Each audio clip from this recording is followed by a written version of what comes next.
So we're prompted for law of cosines for this problem because, it's a non-right triangle. And if it's not a right triangle, there's two things we usually use: law of sines and law of cosines.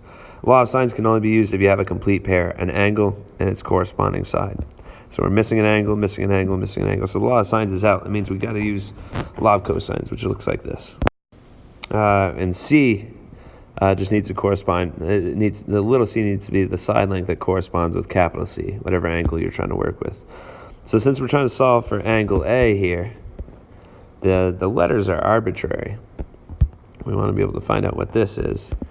So you can switch all the letters around if you want. You can say that this is C, and this is A, and this is B. And the A and the B don't matter as long as you focus on the C that you're trying to solve for.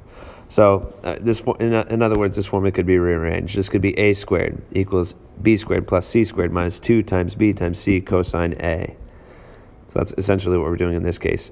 So this little c represents the side length of the special pair, the angle in the pair. So I'm putting in a 4 in this case. And then the A squared plus the B squared, those are the ones that don't correspond with the angle. So that's 10 and 8 in this case. Then it's supposed to subtract 2 times A times B. So 2 times 8 times 10. And then it's times cosine of angle C. And in this case, the angle we're working with is A. So you can put a capital C there, capital A there, whatever you want.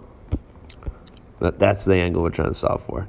So you got to be really careful with this one, the order of operations. So you got to be really careful not to do what most students do, which is where they do 8 squared plus 10 squared in the calculator, and then they subtract 2 times 8 times 10.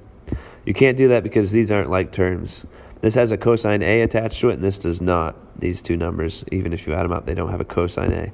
So you got to simplify these first. Okay, and then while we're here, we can do 2 times 8 times 10. I'm going to be careful not to combine these because this is attached to the cosine of A, so they're not like terms. So since I can't do anything with that, I can get rid of the 164 from this side because I'm trying to figure out what A is. So I'd like to get it by itself. So subtract 164 from both sides.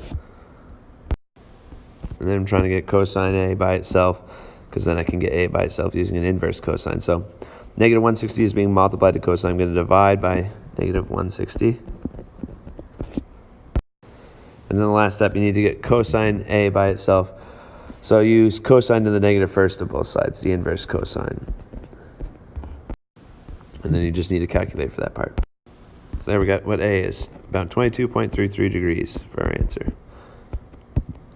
22.33.